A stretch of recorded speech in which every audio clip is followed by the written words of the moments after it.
Di dalam kehidupan kita sebagai seorang muslim, minimal 5 kali dalam sehari semalam kita mendengar seruan untuk mendirikan solat yang disebut azan. Ada kalimat menarik di dalam kalimat azan itu, yakni seruan hayya 'alal falah, marilah menuju kepada keberuntungan, marilah meraih kemenangan. Seruan ini adalah kecenderungan dari setiap manusia, apapun warna kulitnya. Artinya, setiap orang dalam hidup selalu ingin meraih dan mencari kemenangan. Kemenangan akan melahirkan kepuasan batin, dan kepuasan batin memberikan kebahagiaan. Sedangkan kekalahan melahirkan penderitaan batin, dan penderitaan batin menjerumuskan seseorang di dalam berbagai bentuk kerugian. Jikalau inilah seruan azan, maka masalahnya ialah apa yang menyebabkan kita meraih kemenangan. Al-Quranul Karim memberikan tuntunan dan ajaran kepada kita bahwa orang-orang yang memperoleh kemenangan itu tidak lain adalah orang-orang yang bertakwa. Hanyalah mereka yang bertakwa kepada Allah Subhanahu wa ta'ala pada akhirnya akan tampil sebagai pemenang. Lalu siapa orang yang bertakwa itu? Dijelaskan dalam awal-awal Al-Baqarah, orang yang bertakwa yang akan meraih kemenangan. Pertama, allazina yu'minuna bil ghaib, yaitu orang-orang yang beriman kepada yang gaib, percaya bahwa ada alam yang gaib, alam yang abstrak, alam yang tidak bisa dijangkau oleh salah satu daripada panca indera kita. Mereka percaya dan beriman kepada adanya malaikat, beriman kepada adanya iblis dan jin, beriman kepada adanya alam kubur, beriman kepada adanya alam mahsyar, beriman kepada adanya alam akhirat, beriman kepada adanya surga dan neraka.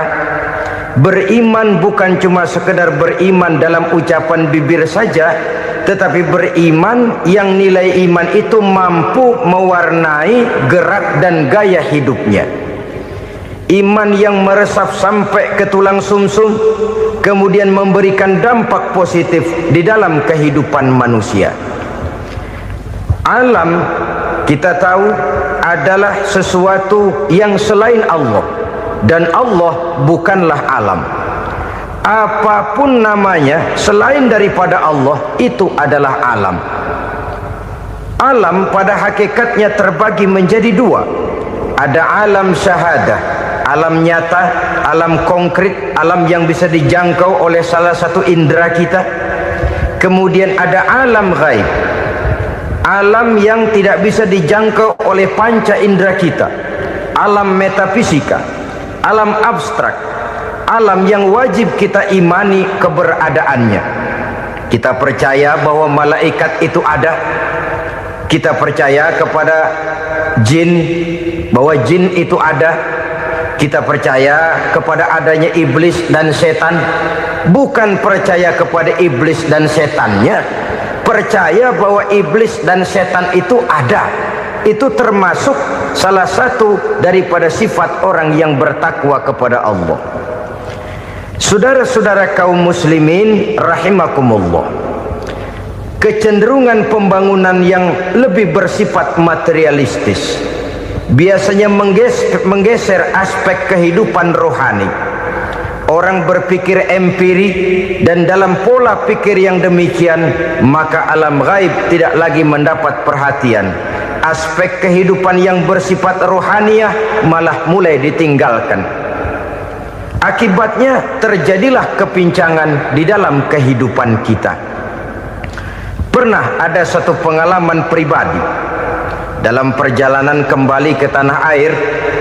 Dalam pesawat di sebelah kanan saya duduklah seorang Jerman namanya Heiner Simonsen. Iseng saya ajak kenalan, saya ajak ngobrol, saya tanya dia. Saya bilang, Mas Henner ini. Kalau pesawat yang kita tumpangi ini jatuh ke bawah, kira-kira apa yang bakal terjadi, Mas? Dia bilang, kita semua akan mati. Begitu? Ya. Oke. Apa itu mati? Tanya saya. Dia bilang, untuk tahu apa itu mati, kita harus tahu lebih dahulu apa itu hidup. Saya pikir nih bule bisa ngomong juga. Baiklah kata saya. Apa hidup menurut Anda itu? Oh, hidup itu dia bilang, kalau seluruh anggota badan kita bekerja secara normal, paru-paru memompa darah secara normal, jantung berdetak secara normal, sel-sel tubuh bekerja secara fit, dan organisme tubuh hanya mau bekerja secara normal, dia bilang, kalau kita memberi makan yang cukup, menu yang teratur, dan gizi yang lengkap. Saya bilang, kesimpulannya apa, Ner?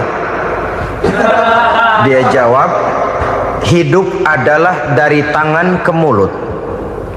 Life is from the hand to the mouth, kata dia. Hidup adalah dari tangan ke mulut. Jadi masalah hidup tidak lebih daripada masalah isi perut. Orang pergi pagi, pulang sore, peras keringat, banting tulang, perut yang dibelain. Saya bilang, you are wrong. Sampean salah, Ner. Kamu orang Islam bukan? Bukan. Pantas. Kenapa saya salah? Dia bilang, ya jelas salah. Salahnya di mana? Kamu ini manusia. Kalau hidup cuma dari tangan ke mulut, saya bilang, kambing di kampung saya juga begitu pikirannya, Ner. Itu kambing di kampung saya, asal perutnya kenyang, sudah hidup dia. Perkara besok bagaimana, lusa prospeknya macam mana, bulan depan ada apa, kambing nggak pernah mikir. Di kampung saya kambing juga pikirannya begitu. Kamu Kristen ya? Tadinya. Loh kok tadinya, lalu apa sekarang kamu ini? Dia bilang, sekarang saya netral. Saya tidak beragama, tapi saya percaya kepada Tuhan sebagai pencipta alam.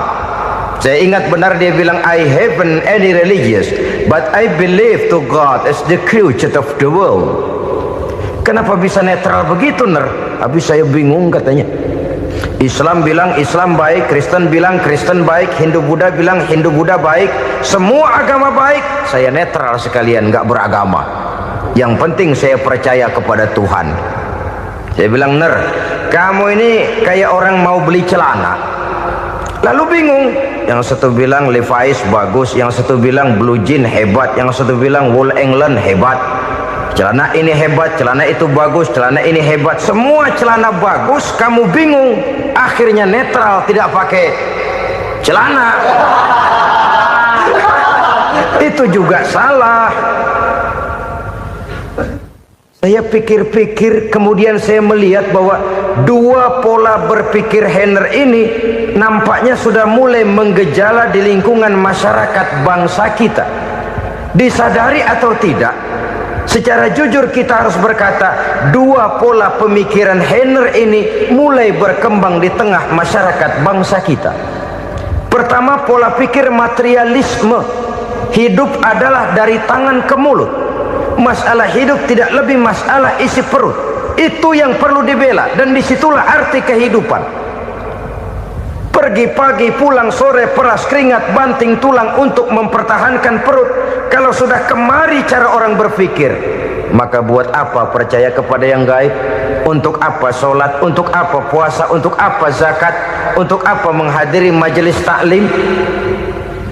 Tanpa kepercayaan kepada yang gaib, hidup berjalan menurut alur empiris dan materialis. Kalau sudah ke sana cara orang berpikir, biasanya orang lalu cenderung menghalalkan segala cara. Hanyalah orang yang percaya bahwa akhirat ada, hanyalah orang yang percaya bahwa alam kubur itu ada, hanyalah orang yang percaya bahwa malaikat itu ada, hidupnya akan lebih terarah dan terkendali. Karena kepercayaan kepada yang gaib, yang merupakan fase daripada kehidupan setelah hidup yang sekarang ini, mewarnai gerak pribadi seseorang di dalam dia melakukan kegiatan hidupnya. Pola berpikir materialisme, disadari atau tidak, mulai menggejala di lingkungan masyarakat bangsa kita. Hidup tidak lebih dari urusan tangan ke mulut, mulut ke tangan, tangan ke mulut. Asal perut sudah kenyang, hiduplah sudah. Perkara bagaimana prospek hari yang akan datang, bagaimana akhirat, tidak jadi persoalan. Ini yang oleh Nabi diperingatkan, ad-dunya sijnul mu'min wa jannatul kafir. Dunia adalah penjara bagi orang beriman dan surga bagi orang kafir. Dulu di zaman Belanda hadis ini pernah disalah tafsirkan, disalah artikan, digunakan sebagai senjata untuk mengkebiri dan membuat impoten umat Islam.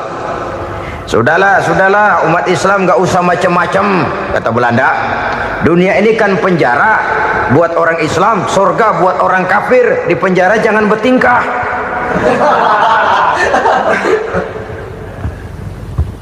Pengertiannya tidak begitu.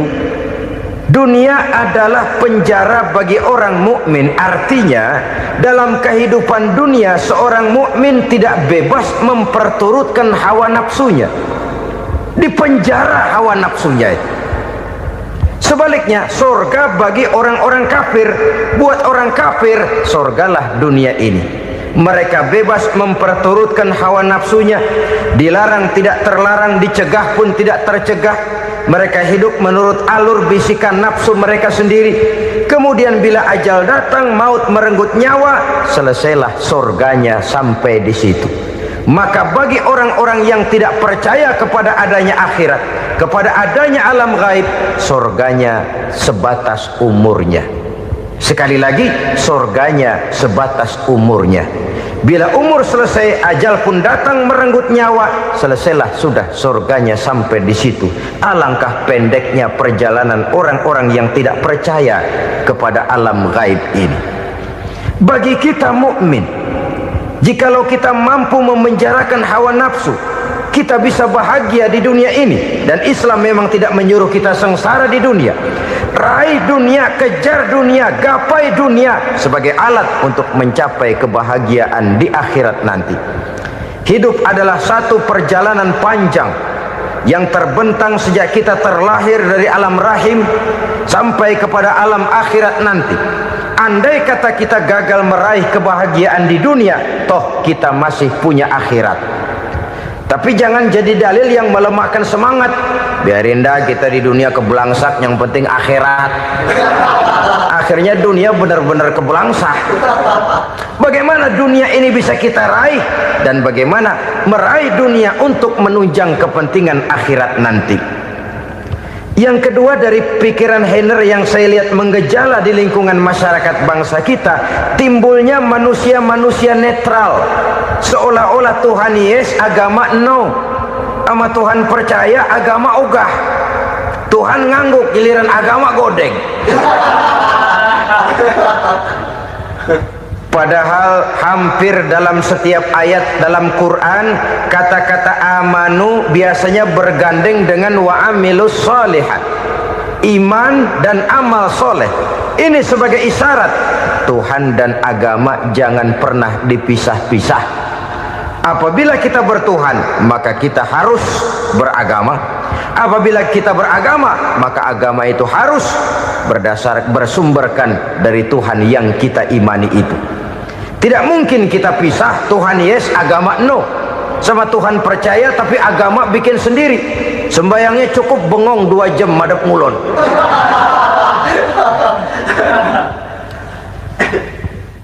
Saudara-saudara kaum muslimin rahimakumullah. Jadi dengan demikian, agama yang kita akui merupakan unsur mutlak di dalam pembangunan sekarang ini, merupakan bagian dari kehidupan yang menuntun kita bahwa di balik alam nyata ini, di balik alam syahadah ini ada alam gaib. Dan mudabbir, murabbi, yang mengatur, yang menguasai, yang memelihara baik dia alam nyata, baik dia alam gaib, tidak lain adalah Allah Subhanahu wa ta'ala. Di sana ada satu super power, satu maha kekuatan yang kita perlu bersandar kepadanya. Sebagai makhluk nyata yang hidup di alam nyata, berbuatlah secara nyata sebagaimana harusnya kita berbuat.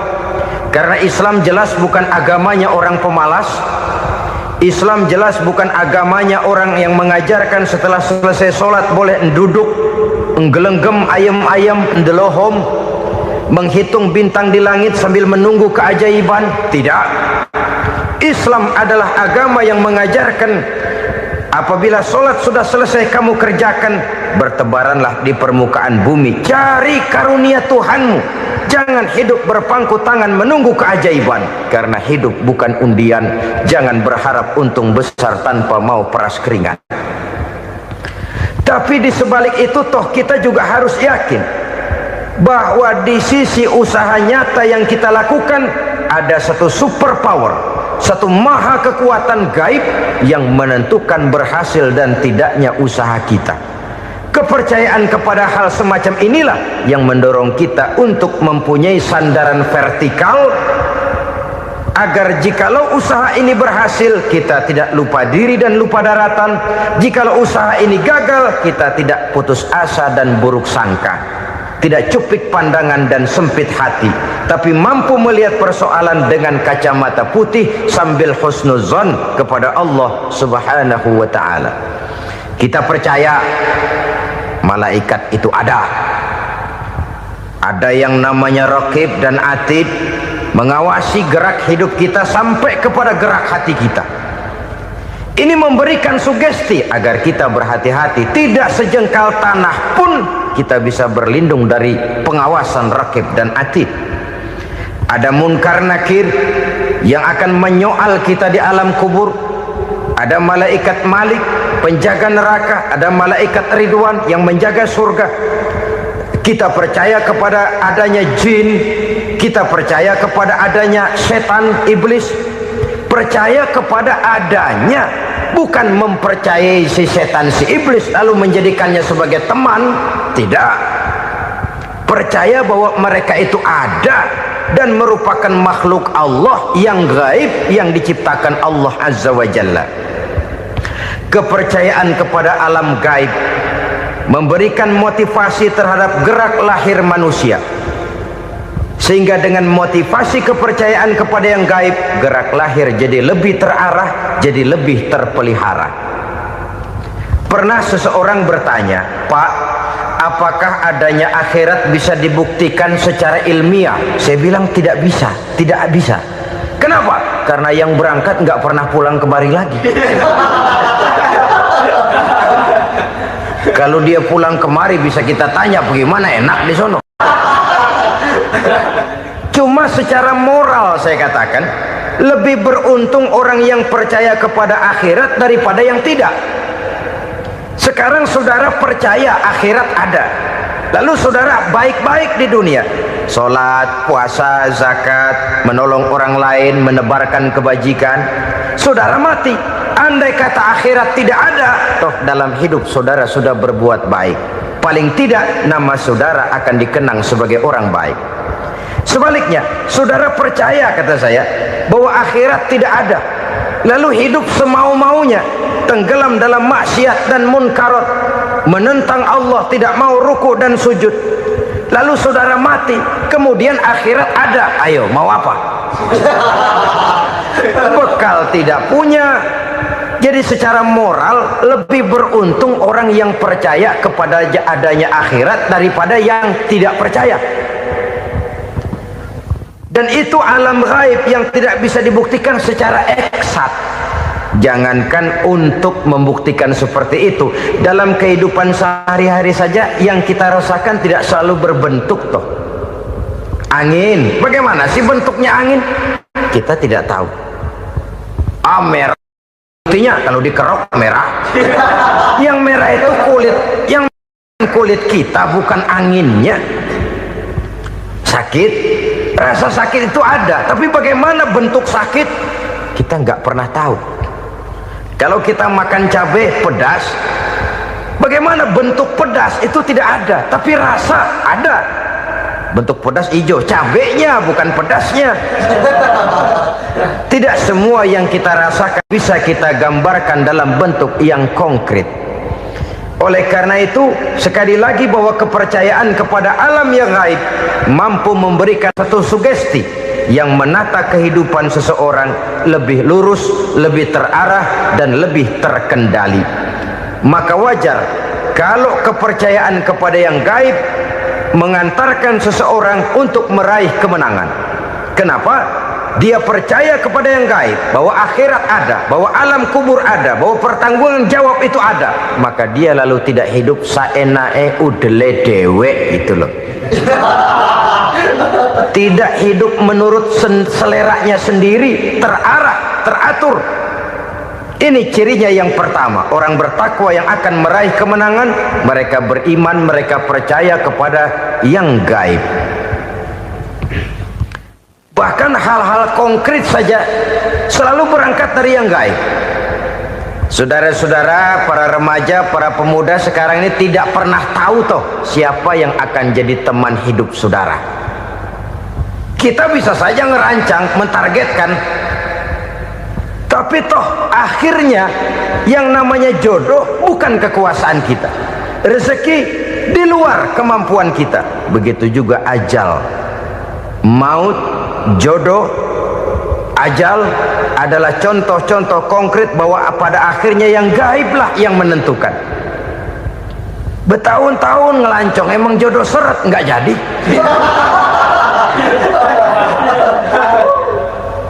Begitu kenal baru setengah malam nginep ditangkap hansip kan. Hal-hal semacam itu kadang-kadang kita berpikir suuzon, gilet, perempuannya cakep banget, lakinya rebek amat. Memang begitulah jodohnya. Memang begitulah jodohnya. Saudara hadirin ma'asyiral muslimin yang saya hormati, jadi hal-hal yang konkret saja kita yakini sepenuhnya ditentukan oleh satu superpower yang gaib itu tadi. Dari sanalah segala ketentuan itu berangkat dan kesanalah segalanya akan kembali. Maka kepercayaan kepada yang gaib meluruskan gerak hidup seseorang dan itu akan mengantarkan dia kepada meraih kemenangan. Satu. Yang kedua, wa yuqimuna shalah. Orang bertakwa yang akan meraih kemenangan itu adalah orang-orang yang mendirikan sholat. Kenapa sholat mengantarkan orang untuk meraih kemenangan? Yang jelas, inna sholata tanha anil fahsya'i wal munkar. Sholat mampu mencegah manusia dari perbuatan keji dan munkar. Banyak filsafat hidup yang terkandung di dalam sholat ini. Sejak kita wudhu sampai kita menghadap ke arah kiblat, sampai kita melakukan gerak-gerak sholat, bacaan-bacaan yang ada di dalam sholat, lalu sampai kepada mengucapkan salam. Banyak filsafat hidup yang terkandung di dalam sholat. Umpamanya saja, setelah takbiratul ihram mulai kita dengan sholat dalam posisi berdiri, diajarkan dalam kitab-kitab fikih agar kita melihat ke arah tempat sujud. Ini kan filsafat kehidupan. Kalau kamu sholat dalam posisi berdiri, lihat tempat sujud. Jangan sholat mata jelalatan, sebab nanti bisa mengurangi kekhusyuan. Jadi wajar kalau yang dikatakan bahwa yang paling afdol adalah shaf yang di depan. Kenapa? Secara harfiah pengertiannya akan lebih mengundang kekhusyuan. Kenapa? Kalau kita di shaf paling depan di masjid umpamanya paling banter kita lihat tembok. Tapi kalau kita shaf di tengah atau di belakang, orang-orang di depan kita pun akan kelihatan. Yang bajunya loreng, yang bajunya genggang, yang bajunya macam-macam. Kita lihat, kadang-kadang kita pikirin, ada yang bajunya bolong. Kita sholat tapi dalam hati, nih orang bajunya robek yang nggak tahu apa. Ada saja hal-hal yang mengusik kekhusyuan kita. Oleh sebab itu diajarkan dalam posisi berdiri, lihat, arahkan pandangan matamu kepada tempat sujud. Ini kan filsafat kehidupan. Maksudnya apa? Kalau lagi diri lihat dong tempat sujud. Kalau udah di atas ingat dong sama yang bawah. Kalau sudah tinggi, ingat dong dari mana kamu berangkat. Kalau sudah berkuasa, bantu dong yang lemah. Kalau sudah kaya, santuni dong yang miskin. Kalau sudah alim, bimbing dong yang awam. Ini filsafat kehidupan. Dalam posisi berdiri, kau lihat tempat sujud. Ini akan melahirkan kepekaan sosial, di mana seseorang mau tahu kepada orang lainnya. Bagaimanapun kaya kita, tinggi pangkat dan jabatan kita, jikalau hidup hanya untuk kepentingan perut sendiri saja, rasanya belum membawa manfaat di dalam kehidupan kita. Tapi efek yang tertinggi sesungguhnya, solat mencegah manusia dari perbuatan keji dan munkar.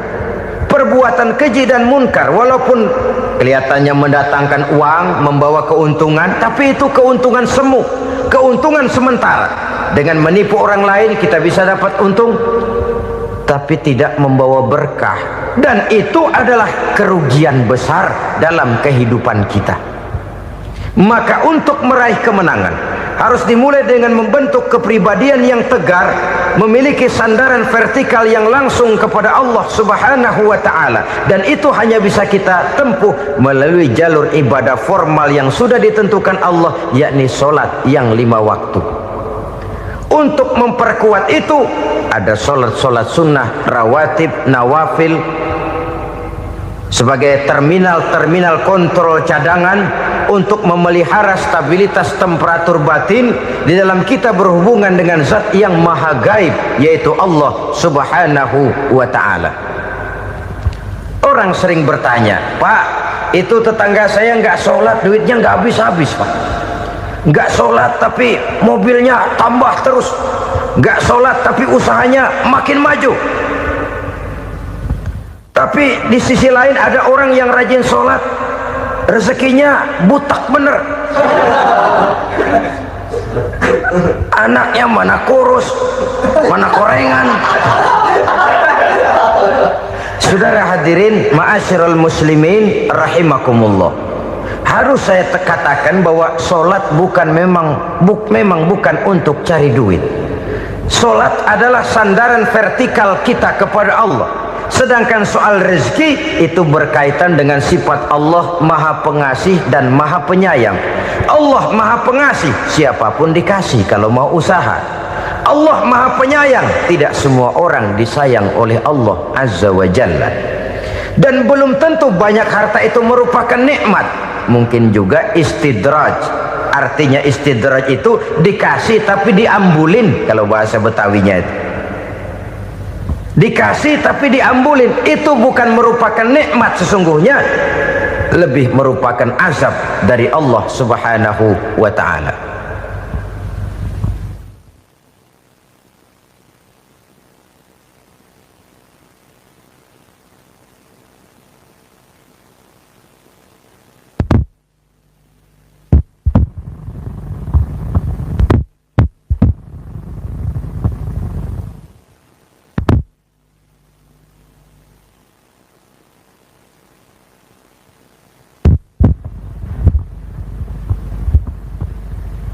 Agama mempunyai sistem solat, dan kita umat Islam telah dituntun oleh Allah Subhanahu wa ta'ala yang wajibnya 5 kali dalam sehari semalam mendirikan solat, dan itu tentu berada dalam jangkauan kemampuan manusia. Pada awalnya barangkali kita memang merasa solat itu satu kewajiban, tapi semakin kita hayati makna, manfaat dan filsafat yang terkandung di dalam ajaran solat, semakin sampai kita kepada keyakinan bahwa solat adalah keperluan kita. Sehingga pada waktu tertentu dinilai puncaknya, kita tidak lagi akan berkata saya wajib solat, tapi kita akan berkata saya perlu solat. Kalau kita sudah merasakan itu adalah keperluan kita, nah di sanalah kita baru akan merasakan ruginya kalau hal itu tidak kita laksanakan. Sepanjang kita masih berkata saya wajib sholat, kita akan lebih merasakan dia sebagai beban ketimbang sebagai keperluan. Yang jelas Allah tidak memerlukan ibadah yang kita laksanakan ini. Dengan kata lain, Andai kata satu dunia penuh ini orang tidak ada yang sholat satu pun, Allah tidak akan turun dari jabatan Tuhan. Jangan lalu berpikir kalau kita ngambek se-RW kagak sembahyang Tuhan tekor kali ini ya. Tentu tidak. Itu perlunya kita, bukan perlunya Allah. Dan pada induknya kita akan berkata, saya perlu agama. Kalau secara induk kita sudah memerlukan agama, maka konsep-konsep yang ada di dalam ajaran agama itu pun adalah juga merupakan keperluan kita. Baik dia bernama sholat, baik dia bernama puasa, baik dia bernama zakat, baik dia bernama haji, seluruhnya adalah keperluan kita. Dan sesuatu yang kita perlukan apabila tidak kita laksanakan akan melahirkan kerugian di dalam kehidupan. Jangan heran kalau kita membaca riwayat perjalanan hidup para salafus soleh, orang-orang soleh. Ada yang tahajud sampai 100 rakaat, ada yang sholat malam kakinya sampai bengkak. Kita sekalinya bengkak biri-biri. Ada yang sholat membaca surah dalam Al-Quran sampai khotam Quran. Kok mau? Mereka sudah merasakan itu keperluan. Itu saja soalnya. Satu saat pun jikalau kita merasa bahwa itu keperluan saya, kita pun akan melaksanakan seperti itu. Keperluan saya dalam kehidupan. Inilah yang kedua. Yang ketiga, orang bertakwa yang akan meraih kemenangan itu, wa mimma razaqnahum yunfikun. Mereka membelanjakan sebagian daripada rezeki yang diberikan Allah kepada mereka. Mereka infakkan di jalan Allah. Ada satu dialog menarik. Satu hari seorang anak muda bertemu dengan seorang kakek-kakek yang sudah dikenalnya baik. Bertanyalah anak muda ini, "Kek, umur kakek berapa tahun?" 15 tahun, kata si kakek. Anak kakek berapa orang? 1. Harta kakek berapa banyak? 15 juta. Si anak muda ini bengong, lalu protes, "Kok kakek bohongin saya?" "Kenapa?" "Saya tahu umur kakek 70 tahun. Kenapa ngaku 15? Saya tahu anak kakek 5. Kenapa bilang 1? Saya tahu kakek miliuner, miliaran uang kakek. Kenapa ngaku cuma 15 juta? Begini, kata si kakek tadi. Benar, umur saya 70 tahun. Tapi dari umur yang 70 tahun itu baru 15 tahun terakhir ini saya merasakan ibadah kepada Allah.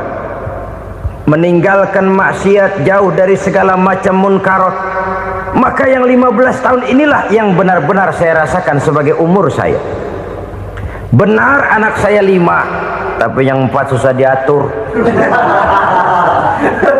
Cuman 1 rasanya nih yang bakal jadi si buah hati belahan jantung pelanjut cerita penerus sejarah. Cuma 1 ini yang saya harapkan, yang akan jadi anak soleh, yang akan membuat saya menerima pensiunan pahala. Kalau yang 4 apek dah, nggak ada harapan. Yang 1 nyekek botol melulu. Oh begitu, iya. Lalu kenapa kakek bilang harta kakek cuma 15 juta padahal saya tahu kakek uangnya miliaran, depositonya banyak? Ya karena 15 juta itulah yang saya ingat yang pernah saya belanjakan di jalan Allah. Saya merasa itulah harta saya yang sebenarnya. Yang miliaran yang saya simpan di bank kelak, kalau satu saat saya mati, akan jadi rebutan di antara anak-anak saya. Iya kalau anak saya soleh kayak yang 1 ini. Kalau yang 4 tadi udah tulen dia bakal berantem dah berebut tuh.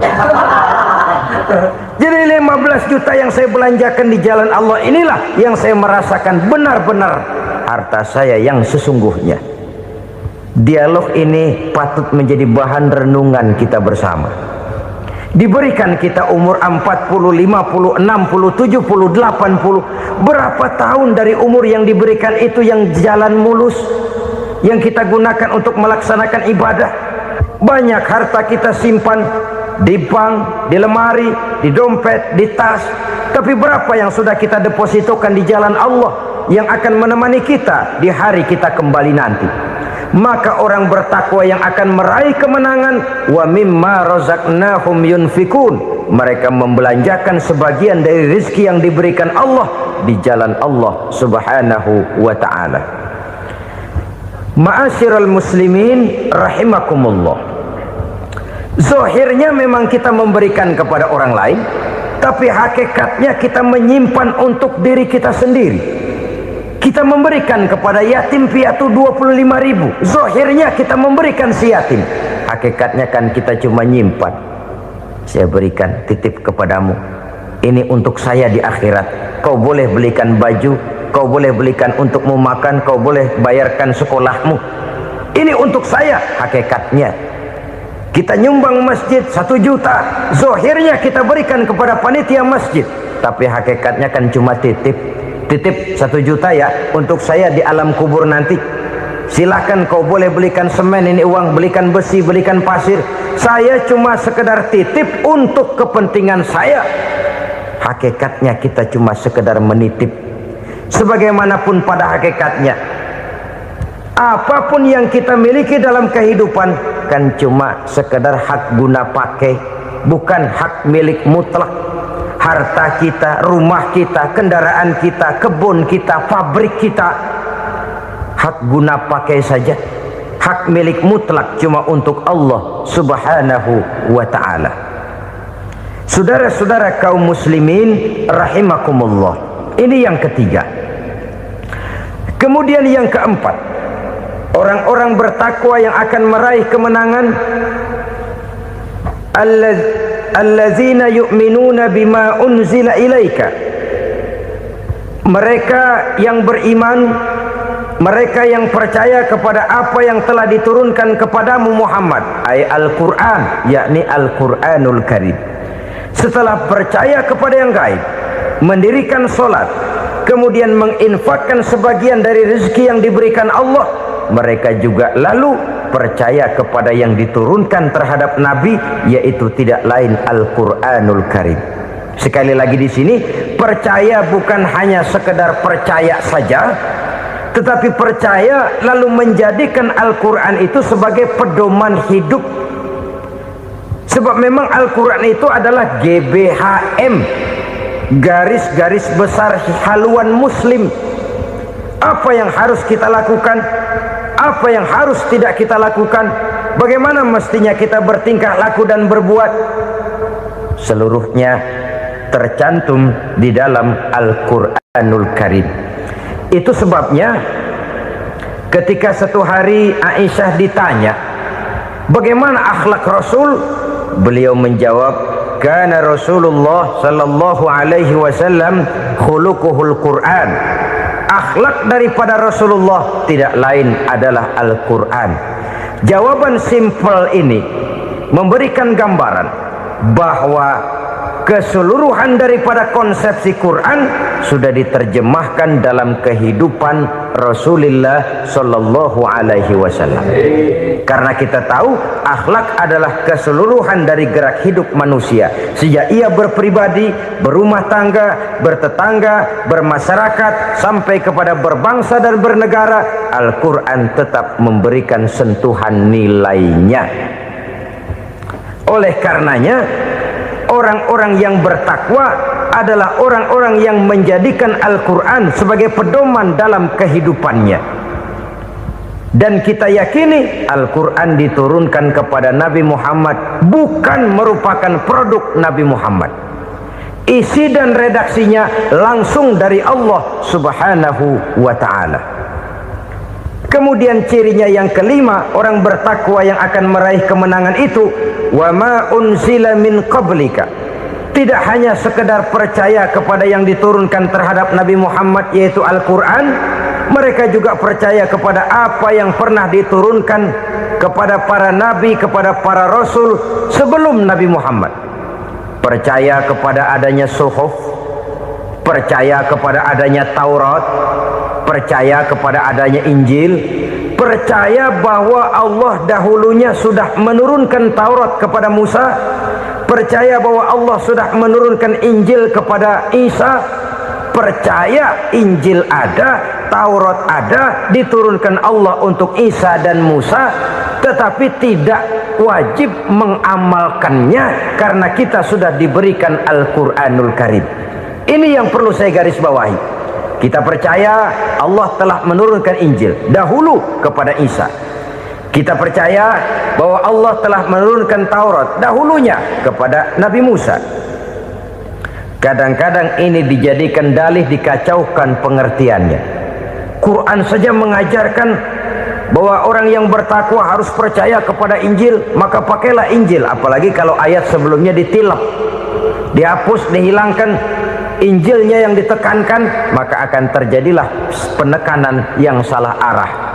Karena salah arah akhirnya bisa merusak dan menghancurkan akidah. Ketika Rasul suatu saat pernah ditanya orang, "Ya Rasul, bagaimana sikap kita sebagai muslim terhadap Injil yang ada sekarang?" Beliau menjawab, "La tukadzibuhu jami'an wa la tusaddiquhu jami'an."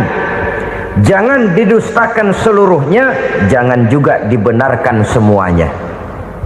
Artinya, ini sudah merupakan gambaran dari Rasul bahwa dalam Injil yang ada sekarang masih ada ajaran-ajaran tauhid yang dibawa oleh Nabi Isa dan diajarkan kepada umatnya. Tapi juga dalam Injil yang sekarang ini sudah terkena intervensi dan investasi manusiawi. Karena itu Rasul menyimpulkan, la tukadzibuhu jami'an wa la tusaddiquhu jami'an. Jangan didustakan semua, jangan dibenarkan seluruhnya. Kita memang percaya Allah telah menurunkan Injil kepada Nabi Isa dulu, tapi kita tidak wajib mengamalkan Injil.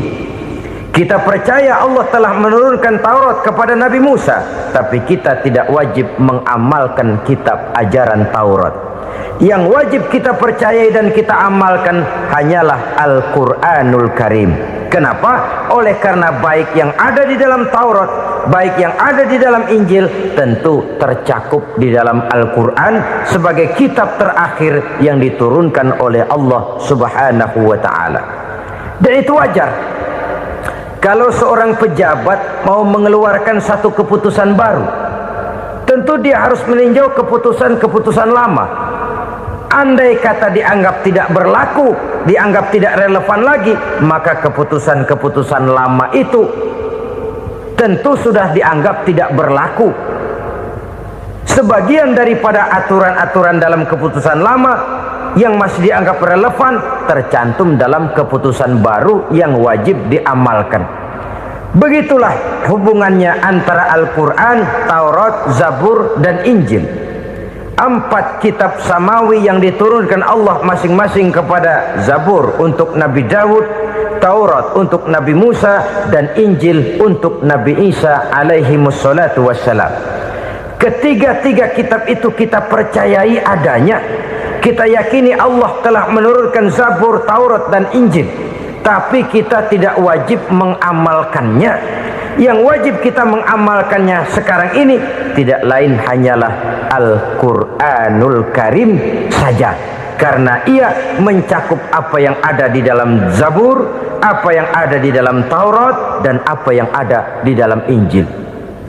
Keotentikannya bisa dipertanggungjawabkan. Ya, tapi kan Nabi Muhammad sudah mati 14 abad yang lalu, dan di zaman beliau Al-Quran kan belum dikodifikasikan, belum ditulis. Bagaimana keotentikannya bisa dipertanggungjawabkan? Mudah saja.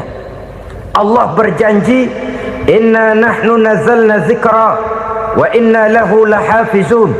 Kami yang menurunkan Al-Quran dan kami yang akan menjaga dan memeliharanya. Allah turunkan Quran, Allah menjaganya. Bagaimana cara Allah menjaga Al-Quran itu? Banyaknya orang-orang yang hafaz Al-Quran. Hafaz Al-Quran 30 juz, 114 surah, 6.666 ayat. Sehingga jangankan satu kata, jangankan satu ayat, satu kalimat saja berubah sudah akan timbul reaksi dan mudah dimengerti. Kenapa? Banyak orang-orang yang hafaz Al-Quran. Sedangkan pada setiap akhir tahun biasanya malaikat Jibril selalu mengadakan checking terhadap ayat-ayat yang diturunkan pada waktu itu. Di zaman Nabi sendiri sudah ada usaha kodifikasi. Dan yang lebih luar biasa lagi, sampai hari ini tidak seorang pun mampu membuat satu ayat saja semacam Al-Quran. Ke bahasa manapun dia diterjemahkan, naskah aslinya tetap ikut, rujukan dasarnya tetap ada. Berdasarkan itu, maka tidak mungkin terjadi penyelewengan terhadap atau pemalsuan terhadap ayat-ayat Al-Quranul Karim. Kesuciannya, keotentikannya, kemurniannya bisa dipertanggungjawabkan. Ma'asyiral muslimin rahimakumullah. Oleh karenanya, konsepsi dasar daripada ajaran Islam ini memang tidak lain adalah Al-Quran dan Sunnah. Isi daripada agama Islam yang merupakan iman, Islam dan ihsan, konsepsi dasarnya tidak lain adalah Al-Quran dan Sunnah Rasulullah Sallallahu Alaihi Wasallam.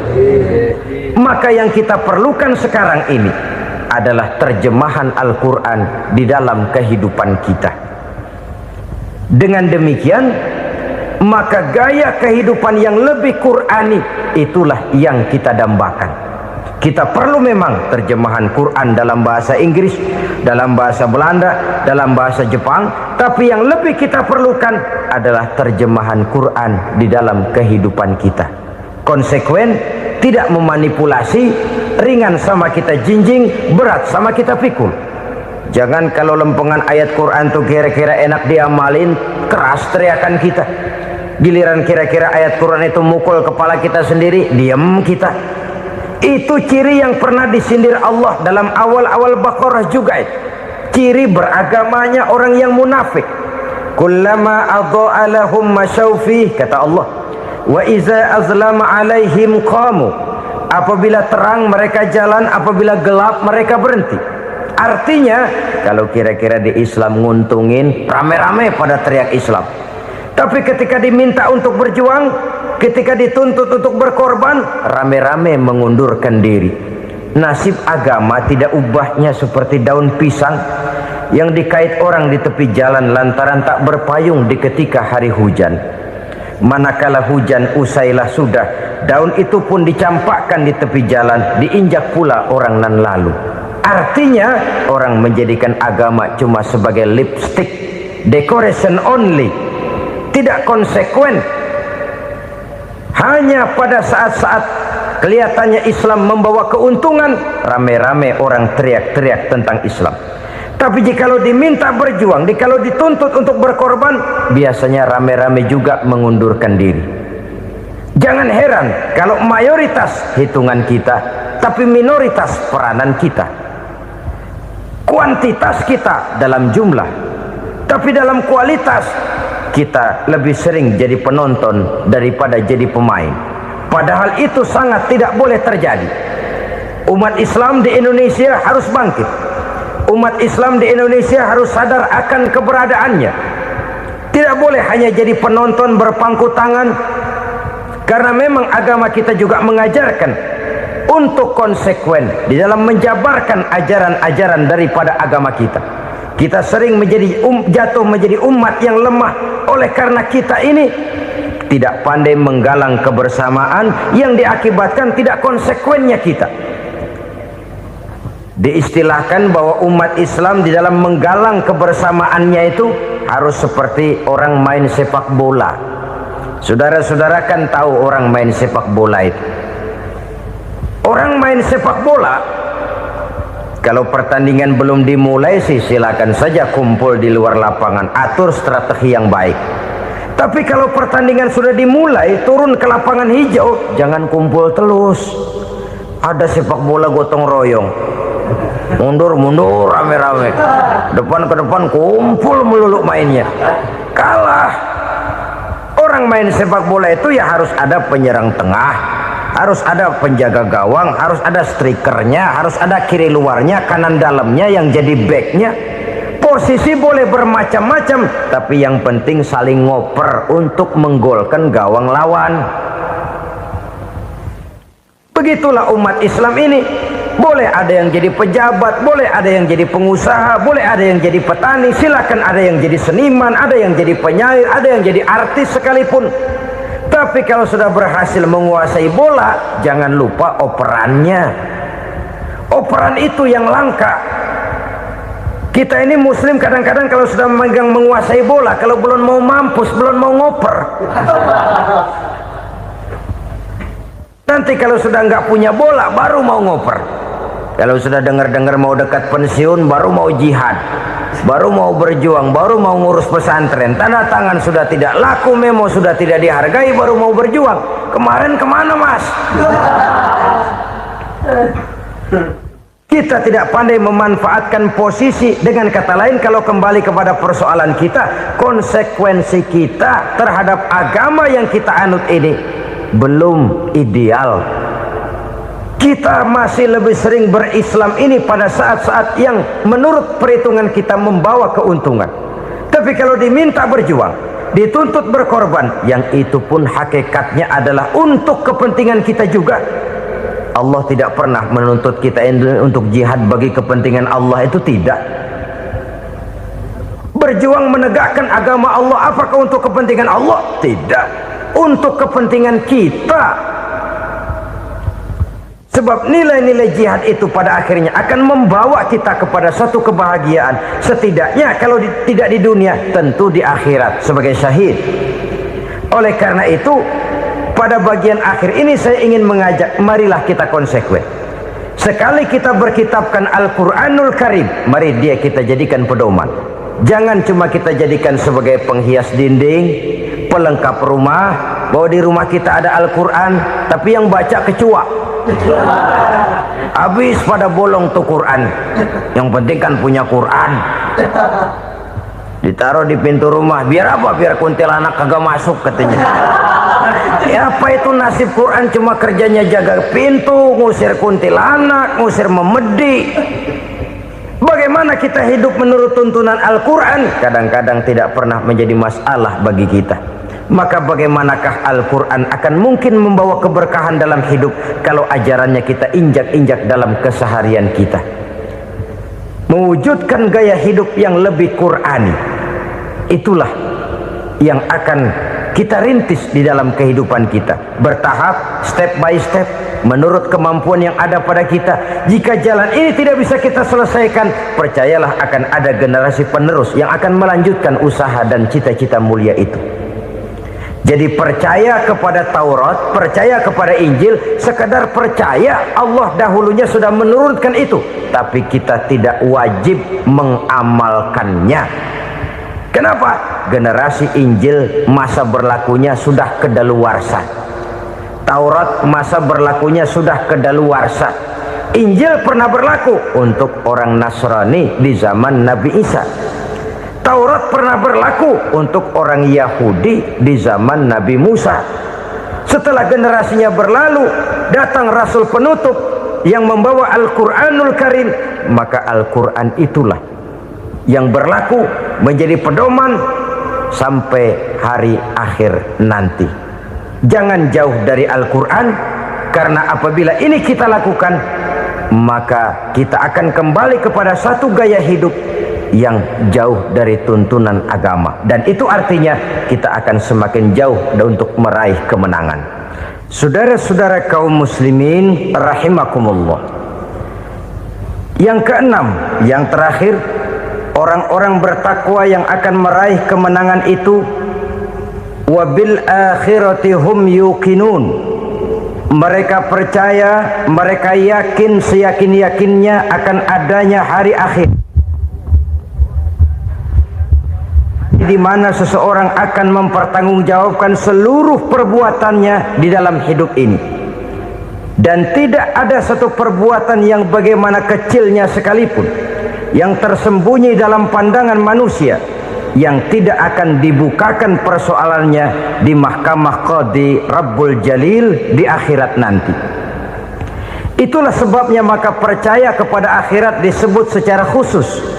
Padahal di awal tadi sudah dijelaskan yu'minuna bil ghaib, percaya kepada alam gaib, dan alam gaib ini termasuk akhirat. Kenapa pada bagian akhir disebut lagi akhirat?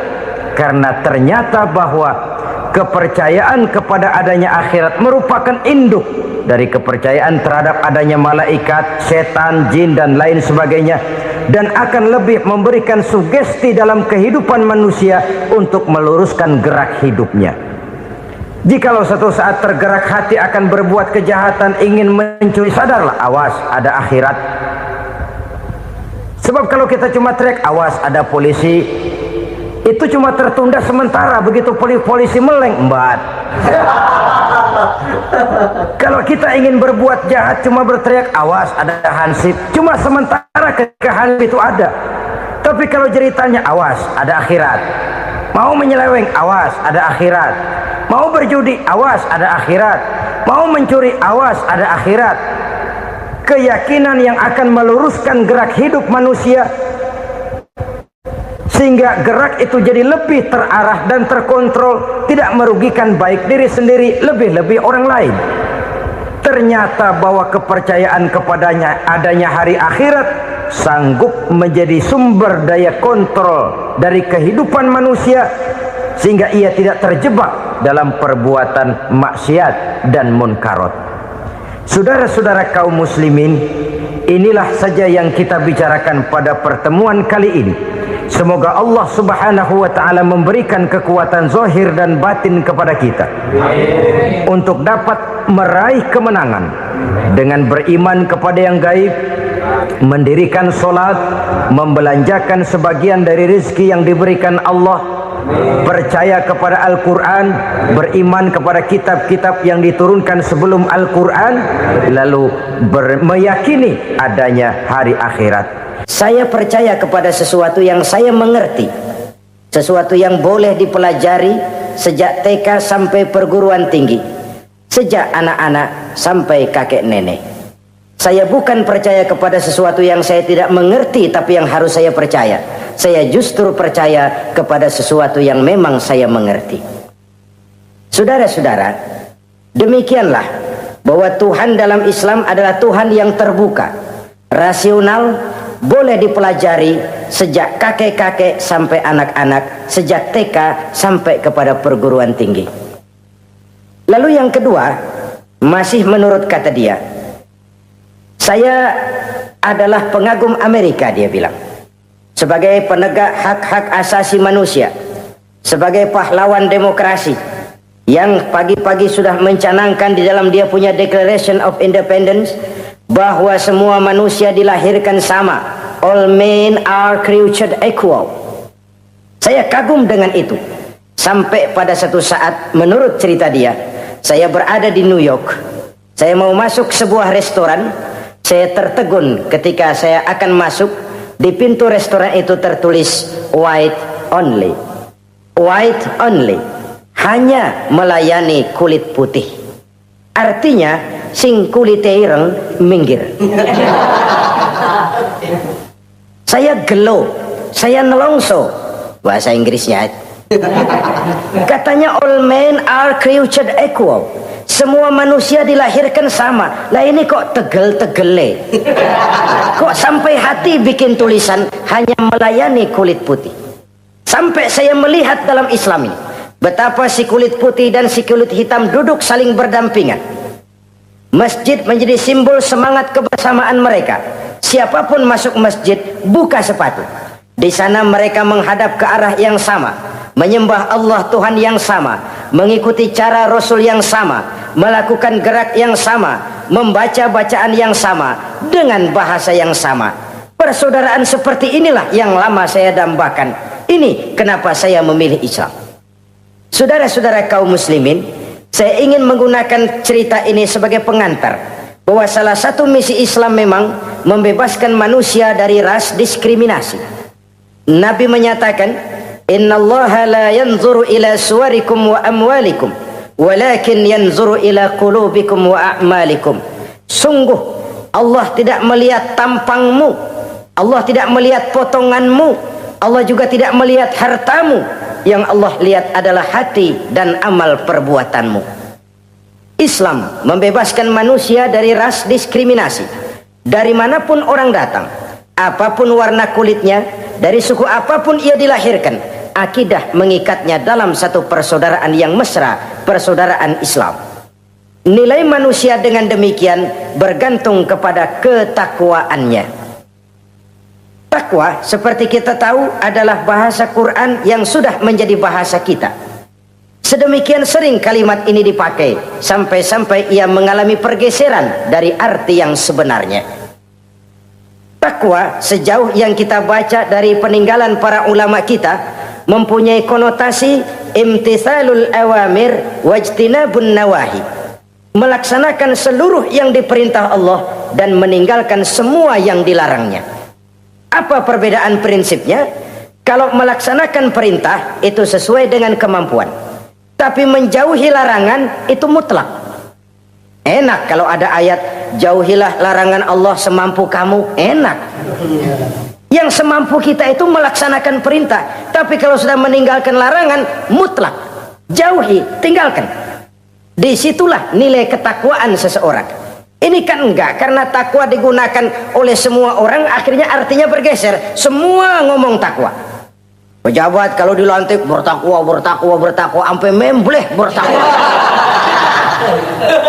Setelah pelantikan mata takwa ngalor dia ngidul. Harus dikembalikan kepada pengertian asalnya. Takwa itu adalah komitmen seseorang kepada perintah Allah dan komitmen meninggalkan yang dilarangnya sesuai dengan kemampuan. Di situ nilai manusia dalam pandangan Allah. Yang tadi Nabi katakan, Allah nggak lihat potongan kita, Allah nggak lihat harta kita. Yang Allah lihat adalah hati dan amal perbuatan, dan itulah takwa itu. Maha benar Allah dengan firman-Nya yang menyatakan, inna akramakum indallahi atqakum. Yang paling mulia di antara kamu dalam pandangan Allah adalah orang yang paling bertakwa kepadanya. Sering sekali sekarang ini kalimat agama digunakan untuk maksud yang tidak sama dengan maksud agama. Ya contoh kalimat takwa ini. Atau misalnya kita baca iklan, telah berpulang ke rahmatullah dengan tenang. Kalau dengan tenangnya sih boleh dah, mana ada orang mati kelojotan. Tenang.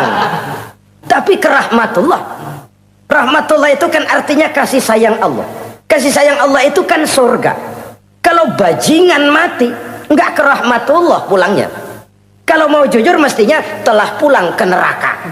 Kalau mau jujur, kalau mau pakai bahasa netral sopan, telah berpulang.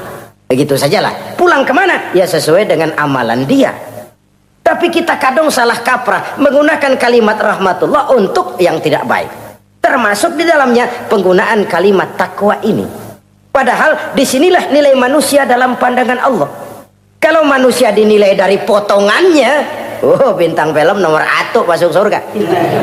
Kalau manusia dinilai dari hartanya, konglomerat nomor 1, kita mau belakangan, buncit banget gitu. Allah maha benar. Yang paling mulia di antara kamu dalam pandangan Allah, yang paling bertakwa kepadanya. Nah, apa sih sifat-sifat orang takwa itu? Ini yang akan kita bicarakan pada pertemuan kali ini.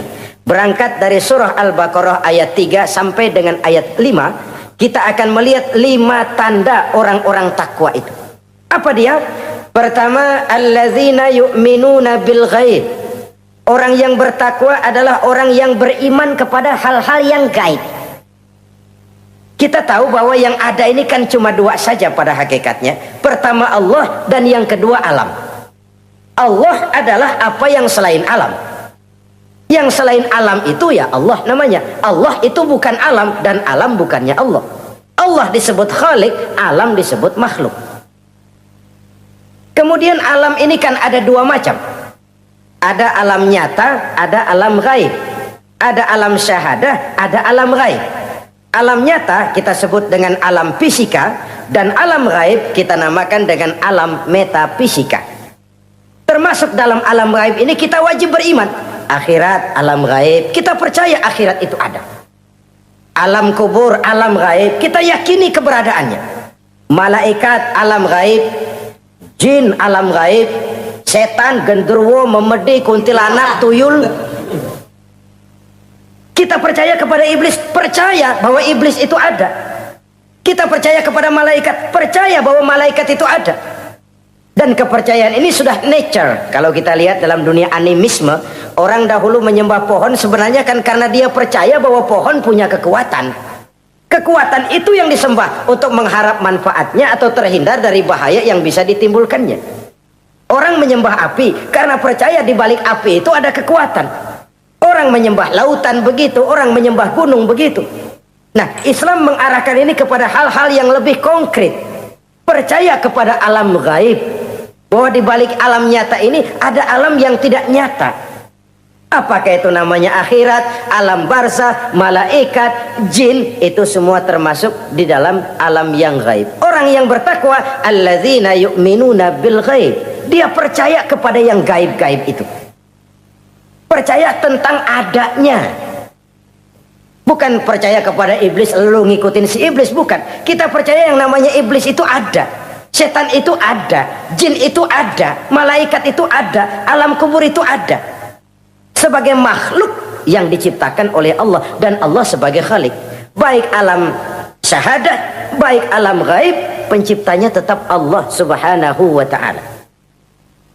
Allah menciptakan siang, Allah ciptakan malam, Allah ciptakan yang baik, Allah ciptakan yang tidak baik.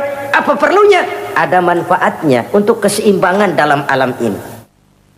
Manusia kan diberikan kebebasan bahwa segala sesuatu sudah ditentukan Allah memang, tapi kan tidak diberitahukan ke kita.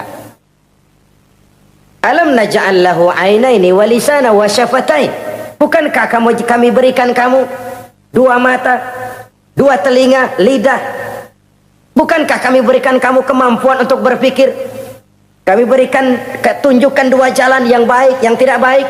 Kira-kira, manusia, ini jalan kebaikan, akhirnya akan sampai ke surga. Ini jalan kejahatan, akhirnya akan sampai ke neraka. Silakan kamu memilih. Agar kamu tidak salah pilih, kami berikan otak, kami turunkan rasul, kami turunkan wahyu, kami turunkan agama. Kalau sudah semikian komplitnya masih salah pilih juga, emang dasar rezeki bonyok. Dikasih otak, diturunkan nabi dan rasul, diturunkan wahyu, ditunjukkan jalan kebenaran. Malahan kata Imam Mustafa Al-Maraghi, Allah memberikan petunjuk kepada kita itu bertahap. Pertama diberikan yang namanya hidayatul ilham, insting. Insting ini tingkatan dasar yang sangat diperlukan oleh manusia. Kita bisa lapar, kita bisa sedih, kita bisa gembira, kita bisa nangis, kita bisa ketawa. Nggak ada yang ngajarin. Belum pernah saya melihat ada kursus ketawa, belum pernah. Belum pernah ada akademi pertangisan, nggak ada. Itu insting yang kita bawa sejak lahir. Dan anehnya ketawa tiap orang nggak sama, nangis tiap orang nggak sama. Itu insting. Bayangin kalau itu nggak ada, kita nggak bisa sedih, nggak bisa gembira, kita nggak bisa ketawa, nggak bisa nangis. Polos hidup ini, kayak boneka. Nggak ada insting. Nah, ini juga diberikan kepada binatang. Binatang kan cuma instingnya insting rendah. Binatang marah bisa marah. Tapi perasaan mulia binatang nggak punya. Kepengen dipuji, kan kagak ada binatang. Dia cuma punya perasaan-perasaan rendah. Marah, pengen tahu kebo kita sodok, marah dia. Perasaan rendah, lapar, binatang punya. Kenyang, binatang punya. Tapi perasaan tinggi, binatang nggak punya. Kepengen hidup lebih baik, nggak ada. Kepengen hidup terhormat, nggak ada. Senang kalau dipuji, nggak ada. Coba dah kebo kita puji habis-habisan, diam aja dia. Waduh, lu Bo bukan main Bo, hebat bener. Ya tetap aja kebo. Atau kita caci maki, nggak bakal dia marah. Ini perasaan tinggi, ingin lebih baik, ingin lebih terhormat, senang kalau dipuji, marah kalau dicaci. Itu perasaan tinggi yang hanya diberikan kepada manusia. Manusia dipuji senang, dicaci marah. Orang kita puji walaupun wah kamu hebat bener, walaupun dia bilang ah kamu bisa aja, tapi kupingnya tetap aja mekar. Senang kalau dipuji. Insting yang rendah diberikan juga kepada binatang, tapi bukan insting yang tinggi. Ini petunjuk pertama. Dengan itu kita punya perasaan dasar untuk mengagumi, untuk sedih, untuk gembira dan sebagainya. Setelah insting kita diberikan panca indera yang kerjanya juga nggak sama. Penciuman dengan pendengaran dengan penglihatan kan nggak sama. Yang enak buat kuping belum tentu enak buat hidung. Orang buang angin kalau ditinjau dari segi bunyi enak buat kuping, tapi hidung kan kelabakan. Kerjanya nggak sama. Panca indera ini penting sebagai kesiapan untuk melayani insting. Persiapan melayani insting. Cukupkah? Tidak. Binatang juga diberikan panca indera. Bahkan kadang-kadang panca indera binatang lebih tajam daripada panca indera manusia. Nah, lalu diberikan yang ketiga, ini yang membedakan manusia dari binatang. Apa? Hidayah berupa akal, pikiran. Dengan ini coba kita lihat. Manusia bikin rumah, burung bikin rumah. Tapi bandingkan rumah burung dari tahun atu, ya gitu-gitu aja. Tapi rumah manusia, Masya Allah, modelnya macam-macam. Ada yang kita dari jauh nggak ngerti, ini celengan apa rumah orang ini, bundar begini. Binatang bikin rumah, manusia bikin rumah. Binatang bikin rumah dengan insting, manusia bikin rumah dengan otak. Hasilnya berbeda. Manusia tidak punya sayap, tapi dengan otaknya dia bisa terbang lebih tinggi dari burung. Manusia tidak bernapas dengan insang, tapi dengan otaknya dia bisa nyelam lebih dalam daripada ikan. Ini kelebihan manusia dari binatang, diberikan otak. Belum cukup rupanya otak, karena otak ini penemuannya relatif. Apa yang dianggap hari ini benar, besok udah nggak benar. Apa yang hari ini otaknya bilang baik, besok dia bilang jelek. Apa yang hari ini otaknya bilang katakan jelek, besok dia bilang baik. Yang relatif tidak bisa dijadikan pegangan. Maka Allah lalu memberikan yang keempat, Hidayatuddin namanya, petunjuk berupa agama. Diberikan insting, diberikan panca indera, diberikan otak, lalu diberikan agama. Turun para rasul yang 25 itu yang merupakan mata rantai yang berkaitan, tidak terpisah. Misi samawi, semuanya sama bersumber dari Allah yang satu itu. Setelah agama datang, masih ada yang lebih penting. Apa? Hidayah yang disebut taufik. Persesuaian kehendak antara kita dengan Allah. Kalau taufik tidak datang, kalau taufik tidak dapat, Kan'an saja anak Nabi Nuh kufur, anak Nabi tidak dapat taufik namanya itu. Agama turun, bapaknya Nabi,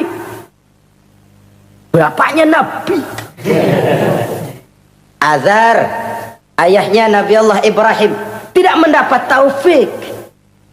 Lalu Abu Jahal, Abu Lahab, pamannya Nabi, tidak mendapat taufik. Lalu istrinya Nabi Lut tidak mendapat taufik. Bayangkan ini, anak Nabi, paman Nabi, bapak Nabi, istri Nabi. Taufik inilah yang hak prerogatif Allah. Insting semua dikasih, panca indera semua dikasih, otak semua dikasih, agama kepada semua diturunkan. Tapi taufik ini hak prerogatif Allah. Lah kita ini bersyukur, ponakan Nabi aja bukan dapat taufik. Tidak sekedar mendengar Islam, mendengar agama, tapi mengikuti agama itu sendiri. Inilah institusi-institusi yang diberikan Allah kepada kita. Jadi kalau sudah begini lengkap, manusia, nih aku kasih, tempuh jalan ini, masih salah juga, dasar sableng. Pantas kalau Allah mengadili. Pantas kalau Allah memberikan sanksi. Kenapa? Rasul udah turun, otak dikasih, panca indera dikasih, peringatan dikasih, masih salah juga. Pantas dong kalau diadili. Kecuali kalau Allah nggak nurunin apa-apa, hidup dah selagu-lagu lu sono, mau guling mau gupak terserah deh. Kalau begitu lalu ada pengadilan, nggak adil. Ini institusinya lengkap kok. Pantas kalau Allah mengadakan pengadilan di akhirat. Pantas kalau Allah meminta kita pertanggungan jawab. Komplit begini rupa. Nah, termasuk di dalamnya kita percaya kepada yang gaib ini. Bahwa ada yang tidak nyata di balik yang nyata ini. Ada yang kita percaya kebaikannya. Ada yang kita percaya sekedar percaya saja. Kayak setan, iblis, kita percaya adanya. Tapi kan nggak wajib ngikutin. Termasuk mempelajari ilmu-ilmunya setan, ilmu-ilmunya iblis. Tenung, santet, nujum-nujuman, ramal-ramalan, itu kan ilmu-ilmunya setan, ilmu-ilmunya iblis. Belajar saja pun jangan, belajar saja pun nggak boleh, apalagi sampai mengamalkannya.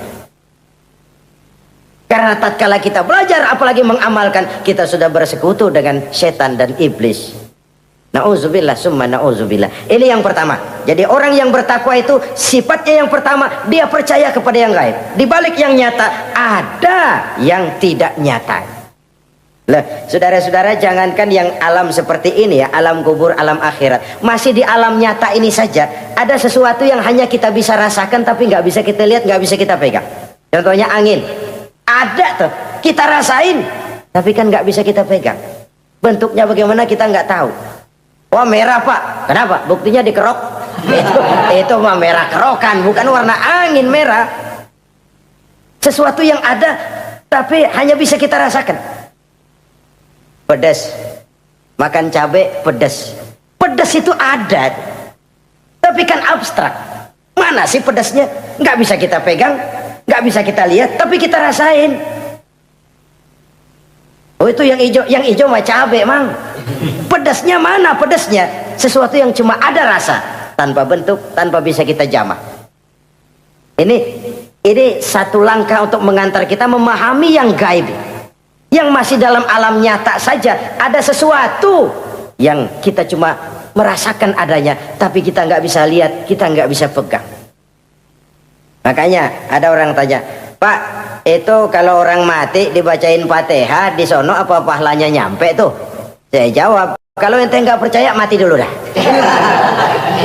Mati dulu, bacain Fatihah, tungguin di sono. Kalau nggak nyampe balik lagi kemari. Long bagaimana hal-hal yang kayak begitu? Wong sholat saja kita nggak tahu sholat kita diterima atau tidak oleh Allah. Kita puasa, kita hanya melaksanakan. Allah mau terima apa tidak kita nggak tahu. Itu yang nyata-nyata, apalagi sudah berkaitan dengan hal-hal yang gaib. Ini sifat yang pertama, orang yang bertakwa, alladzina yu'minuna bil ghaib, dia percaya kepada yang gaib. Alam kubur itu ada, alam akhirat ada, malaikat ada, jin ada, surga ada, neraka ada, dan lain sebagainya. Satu. Yang kedua, orang yang bertakwa itu wa yuqimunas shalah. Setelah percaya kepada yang gaib, mereka juga mendirikan sholat. Nah, mari kita lihat ayatnya. Selalu yang berkaitan dengan sholat itu kalimatnya yuqimunas shalah, mendirikan sholat, bukan mengerjakan. Gak ada ayat i'malis sholah, if'alis sholah, kerjakan sholat, gak ada. Selalu aqimis sholah, dirikan sholat. Kenapa? Kata para ulama, kalimat mendirikan ini mengandung makna istimrar, mengandung arti kontinuitas, ada kelanjutan. Mendirikan sholat artinya mengerjakan sholat dengan betul, selesai sholat, ajaran sholat diterjemahkan dalam kehidupan. Itu artinya mendirikan sholat. Nah, kalau dilihat dari sisi ini, banyak di antara kita yang sudah mengerjakan sholat tapi belum mendirikan sholat. Sebab mendirikan istimrar, ada kesinambungan. Selesai sholat, ajaran sholat diterjemahkan di tengah-tengah kehidupan bermasyarakat. Sehingga sholatnya punya refleksi, sholatnya punya bias dalam membentuk kepribadian dirinya. Ini kadang-kadang rancu. Yang sembahyang dia, yang nyolong dia. Yang baca Quran dia, yang fitnah orang dia. Yang sedekah dia, yang nyolong dia juga. Ansip bingung bagaimana mutusinnya. Kalau mendirikan sholat mengandung arti kesinambungan, selesai sholat, ajaran sholat diterjemahkan dalam kehidupan. Apa? Banyak tentunya. Misalnya sholat melahirkan sikap rendah hati, melahirkan keikhlasan, melahirkan sifat jujur, melahirkan sifat disiplin dan lain sebagainya. Dan itu diterjemahkan dalam kehidupan. Kita lihat, ini anggota badan kita yang paling terhormat kan kepala. Kalau bercanda sama teman, dipegang tangan kita masih senyum, dipegang kaki kita masih senyum. Tapi kalau pala dikeplakin, jengkel bukan main. Kenapa? Al-Mukarram itu adanya di sini, otak, di kepala. Tapi kepala yang kita hormati ini ketika sujud dengan di hadapan Allah sama rendahnya dengan telapak kaki kita. Allahu Akbar. Yang besar cuma Allah. Manusia, kepala sama rendah dengan telapak kaki. Kesadaran ini membias, selesai sholat, kembali ke masyarakat, sombongnya hilang. Apalagi ikhlas. Sholat itu kan lillahi ta'ala. Orang mau puji apa tidak, enggak soal.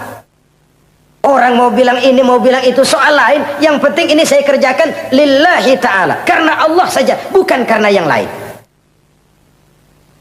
Disiplin. Sehari semalam 5 kali kita lapor kepada Sang Maha Komandan.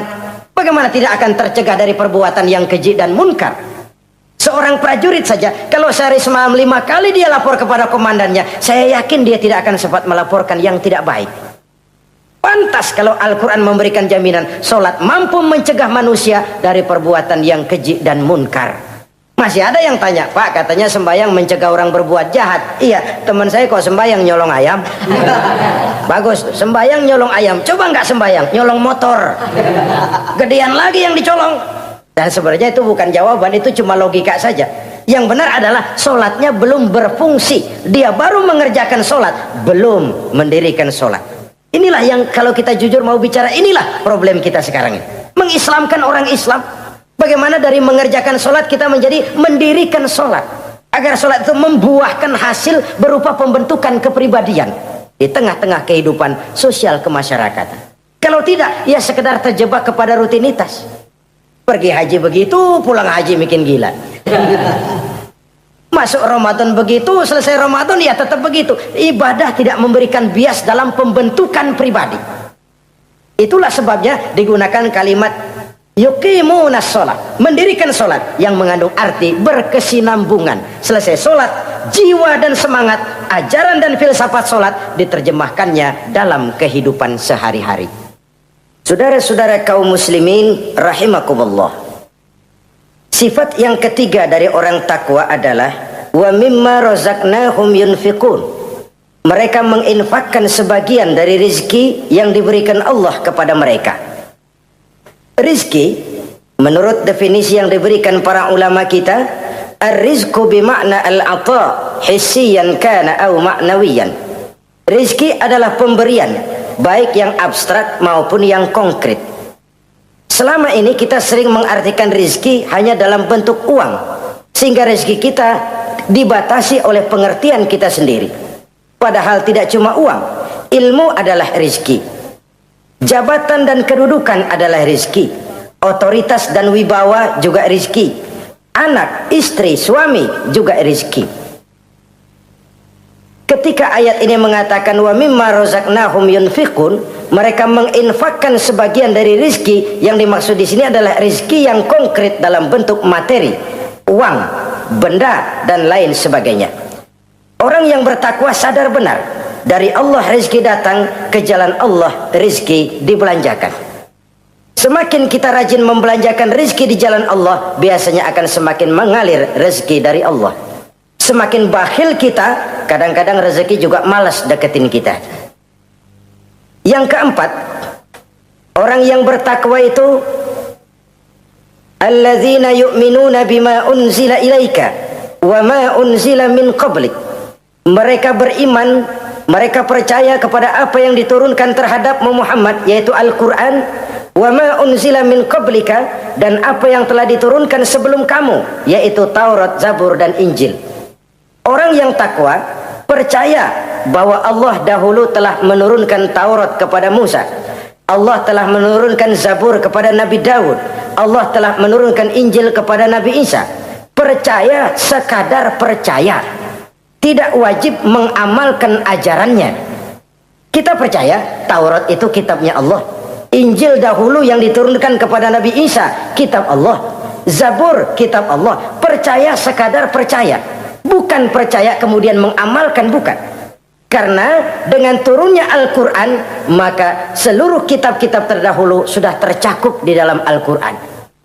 Orang yang bertakwa percaya kepada apa yang diturunkan terhadap Nabi Muhammad. Apa itu? Al-Quranul Karim. Bagaimana kepercayaan kita kepada Al-Quran? Bahwa dia kitab suci yang isi dan redaksinya langsung dari Allah, yang kita membacanya beribadah, mengerti atau tidak mengerti artinya. Akan lebih baik setelah bisa membaca, mengerti, kemudian mengamalkannya dalam kehidupan kita.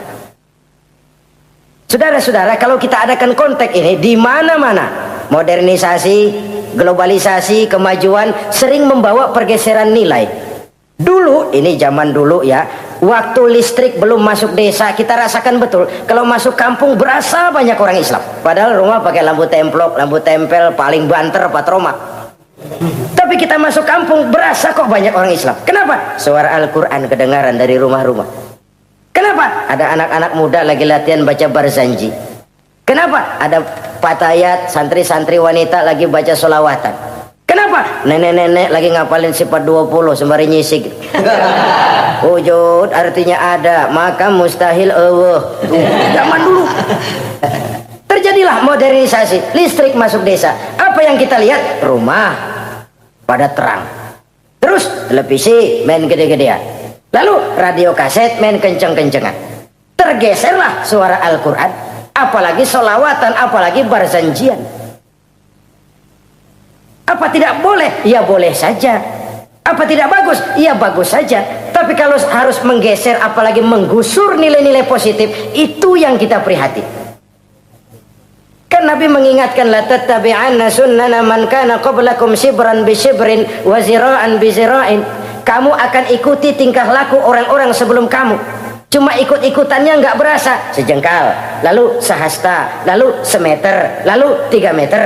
Begitu enak kamu ikut-ikutan budaya orang lain, sampai yang kamu ikuti masuk lubang biawak, kamu akan masuk juga ke dalamnya. Inilah kehidupan kita, inilah kehidupan anak-anak kita. Jujur mereka lebih kenal Valentine Day daripada Muharram. Anak-anak kita, anak-anak muslim, kalau kita menghitung Muharram sampai Zulhijjah nggak hafal. Kalau Januari sampai Desember, anak-anak kita bangun tidur hafal. Muharram sampai Zulhijjah, jangan anaknya, bapaknya keder. Kita hanyut oleh budaya-budaya yang, ya bukan saya katakan bukan tidak baik, tapi kalau harus menggeser, apalagi menggusur yang ada kaitannya dengan nilai agama, ini kan ironi. Ikut-ikutan kita sejengkal, semeter, sampai yang diikutin masuk lubang biawak, udah kadang asik ikut, ya ikut juga nyemplung ke dalamnya. Orang sering katakan mula-mula dari nama dulu nih yang kagak begitu kelihatan pengaruhnya. Mula-mula malu pakai nama yang berbau Quran, malu pakai nama yang berbau Islam. Dari nama nanti dia pindah ke pakaian, dari pakaian dia pindah ke pergaulan. Kalau sudah pindah ke pergaulan, dikhawatirkan pindah agama pun nggak terasa. Wah, semua agama sama, semua agama bagus. Lalu bagaimana? Bagaimana musimnya aja. Ironi, menyedihkan, memilukan, bahkan memalukan. Yang tidak boleh kan fanatik kepada guru, yang tidak boleh kan fanatik kepada suku. Kalau kepada agama fanatik itu wajib, dalam arti bukan sempit, berpegang teguh kepada agama. Satu sikap yang wajar, bahwa penganut suatu agama menganggap cuma agamanya yang benar. Itu sikap setiap penganut agama. Orang Kristen begitu, orang Hindu begitu, orang Buddha begitu. Kenapa kalau orang Islam begitu lalu dianggap ekstrim? Sebagai Muslim saya yakin cuma Islam yang benar. Kristen juga akan bilang begitu. Kristen yang benar, Buddha juga akan bilang begitu. Ini fanatisme dan wajar penganut suatu agama menganggap cuma agamanya yang benar. Yang lain juga bersikap begitu. Tapi kalau Islam saja yang bilang ekstrim katanya. Dunia internasional sendiri kadang-kadang, kalau sudah ekstremis, teroris, kok cepat sekali alamatnya ke Islam. Saudara-saudara kaum muslimin rahimakumullah, saya kembali kepada soal kita. Begitu enak kamu ikut-ikutan, yang kamu ikuti masuk ke lubang biawak, kamu akan ikut juga masuk ke dalamnya. Maka hati-hati bergaul, maka hati-hati memilih teman, maka baik teman pergaulan, lebih-lebih teman hidup. Karena orang sering bilang cinta itu love is blind katanya ya. Cinta itu kotok, cinta itu buta, cinta itu lamur. Nggak bisa bedain coklat, nggak bisa bedain yang lain-lain. Orang sering kehilangan pertimbangan. Demi cinta akidah terjual, demi cinta akidah tergadai. Tidak ada kemalangan yang paling malang kecuali kalau kita harus berpisah dengan akidah. Sebab itu modal dasar. Nah, orang yang bertakwa, dia beriman kepada Al-Quran. Beriman kepada Quran artinya apa? Menjadikan Quran sebagai imam dan dia sebagai makmum. Konsekuensinya makmum harus ikut imam. Selain Quran dia percaya kepada Injil, kepada Zabur, kepada Taurat. Dilihat dari sudut ini, umat Islam itu lebih toleran loh. Orang lain yang megang Injil nggak bakal percaya kepada Quran. Orang lain yang memegang Taurat nggak akan percaya kepada Quran. Tapi orang yang megang Quran, dia percaya kepada Injil, dia percaya kepada Taurat. Dari sudut ini kan kita lebih toleran. Allah dahulu menurunkan Injil kepada Isa. Yang Injil itu yang kita percaya. Yang Allah turunkan kepada Isa. Yang Allah turunkan Taurat kepada Musa. Bukan yang telah terkena intervensi dan investasi manusiawi. Dan percaya pun terbatas percaya kepada adanya, bukan kepada mengamalkannya. Kenapa? Karena ordenya udah lewat. Kita percaya Bung Karno adalah presiden pertama Republik Indonesia. Tapi kan udah lewat. Udah lewat. Kita percaya Bung Karno presiden pertama Republik Indonesia. Tapi kan udah lewat, udah selesai. Begitulah kita mempercayai Taurat, mempercayai Injil, ada, kita percaya, tapi kan udah selesai misinya. Yang berlangsung sampai akhirat nanti adalah Al-Quranul Karim. Orang yang bertakwa meyakini itu. Ini yang keempat. Yang kelima, wabil akhirati hum yuqinun. Mereka yakin, orang bertakwa ini, kepada adanya akhirat. Ah, kalau itu kan gampang, semua orang juga yakin. Loh, bukan sekedar yakin, sekedar percaya. Yalah, percaya kepada Allah, percaya kepada akhirat, pokoknya percaya. Bagaimana? Ya begitu, pokoknya percaya. Bukan itu.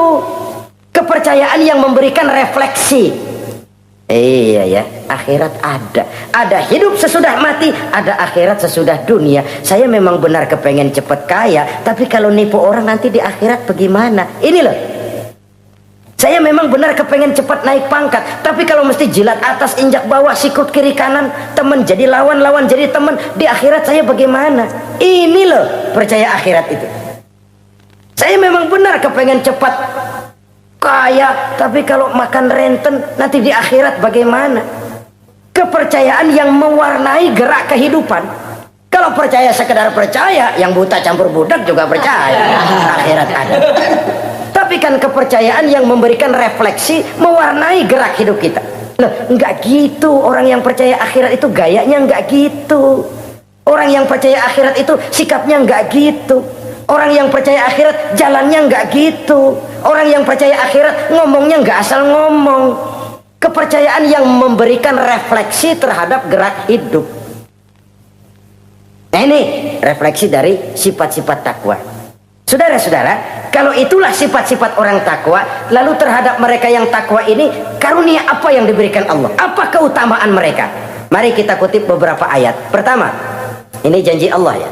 Wa may yattaqillaha yaj'al lahu makhraja. Siapa yang bertakwa kepada Allah, maka ia akan diberikan jalan keluar dari segala macam kesulitan. Masya Allah. Orang takwa itu kan orang yang dekat dengan Allah. Kalau sudah dekat dengan Allah, everything is running well. Apa yang nggak selesai? Impossible, kata otak. Tidak mungkin, kata rasio. Mana bisa menurut kebiasaan. Tapi orang yang takwa selalu saja ada jalan keluar, selalu diberikan Allah jalan keluar. Ini yang faktor yang irasional, faktor yang non komputer, faktor yang samawi. Allah yang mau, ada saja jalan keluar. Coba. Waktu terjadi peristiwa hijrah, Masya Allah, Rasulullah itu sudah dikepung rapat rumahnya, pagar betis. Jangan manusia, tikus saja nggak bisa lewat. Rapat di pagar betis. Kesepakatan sudah jelas, membunuh Muhammad bersama-sama. Apa yang terjadi? Ketika Nabi keluar, buka pintu, وَجَعَلْنَا مِنْ بَيْنِ أَيْدِيهِمْ شَدَّةً وَمِنْ خَلْفِهِمْ شَدَّةً فَأَغْشَيْنَاهُمْ فَهُمْ لَا يُبْصِرُونَ. Di depan, belakang, di kiri, kanan mereka kami jadikan dinding, kami butakan mereka. Mereka enggak lihat Muhammad keluar dari rumahnya. Allah berikan jalan keluar. Padahal Quraisy siaga satu, pita merah, apel siap, mata menteleng, Nabi lewat enggak kelihatan. Persis ikan bandeng. Ikan bandeng kan melotot, colok diam aja, enggak lihat apa-apa. Yaj'al lahu makhraja. Allah berikan jalan keluar dari berbagai macam kesulitan. Sesuatu yang menurut kita, aduh udah dah, nyerah dah, nggak bisa dah. Tapi orang yang takwa kepada Allah, Allah janji, Allah lah yang janji ini. Yaj'al lahu makhraja. Allah akan berikan jalan keluar dari segala macam kesulitan. Kenapa? Dia dekat dengan Allah. Orang yang kayak begitu yang kita takut itu. Doanya ngebul kata anak-anak. Permohonannya didengar, ratapannya dipenuhi. Allah berikan dia jalan keluar, ada saja jalan keluarnya. Ini keistimewaan pertama dari orang yang takwa itu. Lah kalau Allah yang ngasih jalan keluar, siapa yang bisa mencegah jalan orang kayak begitu? Di pagar betis lolos, di Gua Sur Quraisy sampai ke Gua Sur mencari Nabi. Kalau mereka nengok aja kelihatan. Apa yang terjadi? Dilalah, dadakan. Burung bertelur di bibir goa, laba-laba bikin sarang di bibir goa. Quraisy mikir kalau Muhammad masuk kemari telur berantakan, rumah laba-laba hancur nih, nggak mungkin dia ke sini, cari ke tempat lain. Rumah laba-laba yang rapuh menggagalkan usaha Quraisy yang gagah perkasa. Yaj'al lahu makhraja, Allah berikan jalan keluar. Ini yang pertama. Yang kedua, wa yarzuqhu min haitsu la yahtasib. Allah berikan rezeki dia, orang yang takwa ini, dari jalan yang tidak disangka-sangka. Rezekinya mengalir. Kenapa? Dia dekat dengan Allah. Allah maha kaya. Kadang-kadang nih orang kerjaannya sujud doang sama ngangkat tangan, rezekinya ada aja. Allah yang kaya, Allah yang maha tahu. Orang yang takwa walaupun gajinya kagak ada, penghasilannya gede. Allah yang memberi. Jangan lupa itu, ada gaji ada penghasilan. Kalau gaji kan ada ukurannya. Kadang-kadang ada orang gajinya kecil, penghasilannya gede. Pokoknya jadi lurah musim gusuran. Itu penghasilan. Kalau gaji bisa diukur, tapi penghasilan gede lah. Kalau semeter komisinya sekian kan gede tuh penghasilan. Ada juga yang memang gaji gede, penghasilan gede. Ini pejabat-pejabat yang banyak sikutannya tuh. Saudara-saudara kaum muslimin, orang yang bertakwa itu yarzuqhu min haitsu la yahtasib. Allah berikan rizki lewat jalan yang dia nggak sangka-sangka. Ada aja jalannya. Nggak punya duit tapi haji bisa pergi. Nggak punya duit tapi ya hidupnya wajar. Tamu datang balahan. Pernah itu ada tamu di Jawa Timur sana datang ke rumah seorang kiai, ratusan tamu dikasih makan semua. Padahal kiai rumahnya gede. Tamu ada yang dalam hatinya nyeletuk, ini kiai bisa ngasih makan orang satu rombongan banyak begini, duit dari mana ini? Dalam hatinya, disamperin sama kiai, kamu jangan buruk sangka, ini rezeki halal. Bukan cuma rezeki, dia bisa ngerti hati orang. Mukasyafah, Allah bukakan apa yang Allah nggak bukakan buat orang lain. Ini karunia, dan itu hanya mungkin dengan takwa. Itu tadi, komitmen kepada perintah Allah, menjauhi larangannya. Mukasyafah, dibukakan pintu oleh Allah. Dia bisa lihat yang orang nggak lihat, dia bisa tahu yang orang lain nggak tahu. Udah nggak bisa main-main kalau ketemu orang begini. Ini udah high class ini di sisi Allah. Ini yang kedua, rezekinya ngalir lewat jalan yang nggak sangka-sangka. Yang ketiga, wa may yattaqillaha yaj'al lahu min amrihi yusra. Orang yang bertakwa kepada Allah, Allah jadikan urusannya gampang. Allah mudahkan urusannya. Masya Allah. Kalau Allah yang sudah mudahkan, siapa sih yang bisa bikin sulit? Allah yang gampangin urusannya. Orang mana yang bisa bikin sulit? Boleh manusia merencana, mempersulit, memblokir segala macam. Tapi kalau Allah gampangin, jalan tuh urusan. Boleh manusia merancang. Tapi kalau Allah mau, apa yang nggak mungkin? Satu kampung orang mau jatuhin kita, kalau Allah mau angkat, naik. Satu negara orang mau naikin kita, kalau Allah mau turunin, nyungsep. Tu'izzu man tasya wa tuzillu man tasya. Allah muliakan siapa yang dikehendakinya, Allah rendahkan siapa yang dikehendakinya. Saudara-saudara kaum muslimin rahimakumullah, dimudahkan urusan orang yang takwa itu. Jadi kalau ingin urusan kita dimudahkan oleh Allah, konsepnya cuma takwa. Kembali kepada komitmen, laksanakan yang diperintah, jauhi yang dilarang. Itu saja.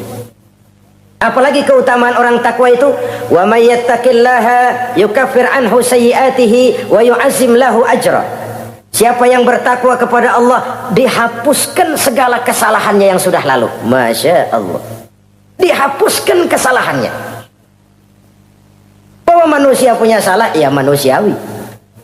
Tapi ada hadis menyatakan, ikuti perbuatan salahmu dengan kebaikan, niscaya kebaikan itu akan menghapus kesalahan kamu. Kalau dulu kita makan harta orang dengan zalim, kita nggak sempat minta maaf, tuh orang udah mati. Bagaimana caranya? Perbanyak sedekah. Mudah-mudahan sedekah ini menutupi kesalahan kita yang lalu memakan harta orang dengan cara yang zalim. Ikuti perbuatan salah dengan kebaikan, niscaya kebaikan itu akan menghapus kesalahan kamu. Nah, ini orang yang bertakwa dihapuskan kesalahannya oleh Allah, direhabilitir, dia lakukan pemutihan. Yang melakukan pemutihan Allah. Kalau dosa sudah dihapuskan, Masya Allah.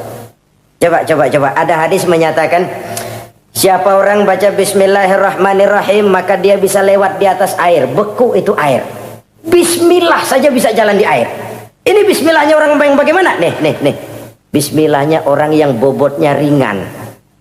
Bobotnya ringan, dia bisa jalan di air. Kenapa bobotnya ringan?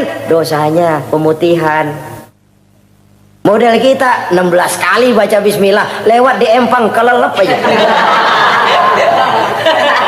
Bobot kita kelewat berat oleh lapisan-lapisan dosa. Makin banyak dosa, makin berat bobot. Lalu bagaimana kita mau mendapat kemudahan dari berbagai urusan? Bung, dosa kita berlipat-lipat. Kata Imam Ghazali, hati itu kayak kaca, bening pada asalnya. Itu kan fitrah. Tiap kali kita berbuat dosa, noda, plek, plek, plek.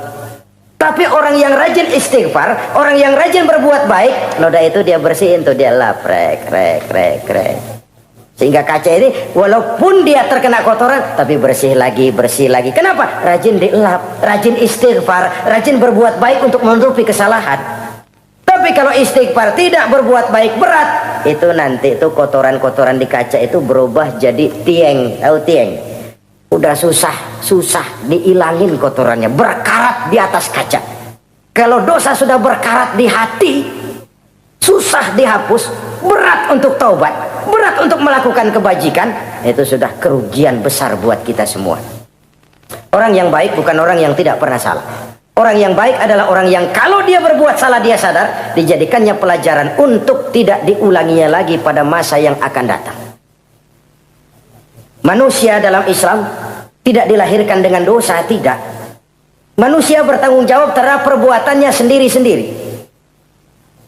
Oleh karenanya, apabila kita terjatuh berbuat salah, cepatlah adakan perbaikan. Orang yang bertakwa dihapuskan kesalahannya oleh Allah, dilakukan pemutihan. Ya sama juga televisi lah. Kita dulu udah lupa bayar, kelamaan numpuk. Akhirnya kan kata petugas, yang bulan ini bayar aja dah, yang bulan ini aja dah, yang lain mah pemutihan. Kenapa? Dia sudah lihat kita punya tanda-tanda baik, pengen membayar dengan sebagaimana mestinya. Dari ketakwaan kepada Allah. Lalu wa yu'azzim lahu ajra. Orang yang bertakwa itu diperbesar pahala kebaikannya. Masya Allah. Sudah dosa dihapus, dia diampuni, diputihkan, kebaikannya dilipat gandakan pahalanya. Padahal kita semua sama-sama maklum. Inilah kenikmatan Islam. Kalau kita berbuat jahat, dibalas dengan yang setimpal. Kalau kita berbuat baik, dibalas berlipat ganda. Wallahu yudha'ifu liman yasha. Allah melipat gandakan pahala kebaikan bagi orang yang dikehendakinya. Alangkah pemurahnya Allah. Dosa kebaikan berlipat ganda, dosa kesalahan seimbang dengan kesalahan itu. Karena itu kata para ulama sufi, kalau kamu berbuat jahat, jangan lihat besar kecilnya, tapi lihat kepada siapa kejahatan kamu lakukan. Kalau kamu mendapat kebaikan, jangan lihat besar kecilnya, tapi lihat siapa yang ngasih kebaikan itu. Kecil dosa kita lakukan, tapi kepada Allah. Sedikit karunia yang kita terima, Allah yang ngasih. Logikanya begini. Saya ketemu menteri, dikasih duit 5.000 perak, 5.000 rupiah. Karena yang ngasih menteri, itu duit barangkali saya jadiin jimat. Nggak saya belanja-belanjain. Saya simpan. Kenapa? Buat bangga-banggaan, buat cerita-ceritaan. Saya ketemu menteri masa nih 5.000 perak dikasih. Menteri yang ngasih 5.000 rupiah, saya simpan, saya jadikan kebanggaan. Bagaimana kalau yang ngasih Allah, yang serba maha, maha kaya, maha adil, maha tahu, kita lupakan. Akaltum ni'mata rabbikum walam tashkurulah. Tiap saat kita namakan nikmat Allah, tapi kita lupa bersyukur kepadanya. Padahal Allah janjikan, makin kamu pandai bersyukur, makin aku tambah nikmatku. Tapi kalau kamu tidak pandai bersyukur, awas, azabku itu amat pedih. Jadi azab, nikmat maksud saya, bisa berubah menjadi azab kalau kita tidak pandai mensyukurinya. Saudara-saudara kaum muslimin rahimakumullah, dari uraian singkat ini saya ambil beberapa catatan utama. Pertama, nilai manusia dalam pandangan Allah adalah ketakwaannya. 14 abad yang lalu, sebelum orang teriak-teriak tentang hak asasi, Rasulullah sudah mencanangkan semangat persamaan ketika beliau bersabda, "An-nasu kulluhum li Adam, wa Adam min turab, la fadla li arabiyyin ala ajamiyyin illa bitaqwa." Seluruh manusia berasal dari Adam. Adam diciptakan dari tanah. Tidak ada kelebihan Arab dengan yang bukan Arab kecuali takwanya. Di situ nilai manusia dalam pandangan Allah. Takwa bukanlah kulit. Oh, itu kalau sorbannya paling gede berarti paling takwa. Belum tentu. Wah, tasbihnya panjang-panjang. Belum tentu. Oh, jenggotnya jengser. Belum tentu. Oh, kumisnya tebal. Buat nyaring kopi kali. Itu kulit. Kulit perlu, tapi isi jauh lebih penting. Sehingga Nabi katakan, at-taqwa hahuna. Takwa itu di sini, di sini, di sini. 3 kali. Di hati. Bukan di serban, bukan di tasbih, bukan di sajadah, bukan di sarung. Di sini, di situ takwa. Penggeraknya adalah hati. Dan untuk itu Allah menyediakan fasilitas keutamaan. Diberikan jalan keluar dari berbagai kesulitan, diberikan rizki dengan jalan yang tidak disangka-sangka, dihapuskan kesalahannya, dimudahkan usahanya, diperbesar pahala kebajikannya. Karena itu, untuk mengejar posisi di hadapan Allah, tidak lain adalah takwa. Allah tidak bedakan manusia dari keturunannya, warna kulitnya, tapi dari ketakwaannya kepada Allah. Orang yang takwa disebut muttaqin, dan itulah nilai tertinggi manusia di hadapan Allah Subhanahu wa taala. Semoga kita diberikan kekuatan untuk mencapai martabat takwa ini dan mendapat keutamaan-keutamaan seperti yang dijanjikan Allah. Sekian dulu jumpa kita kali ini. Insyaallah lain kesempatan kita jumpa kembali. Terima kasih atas segala perhatian. Mohon maaf atas segala kekurangan.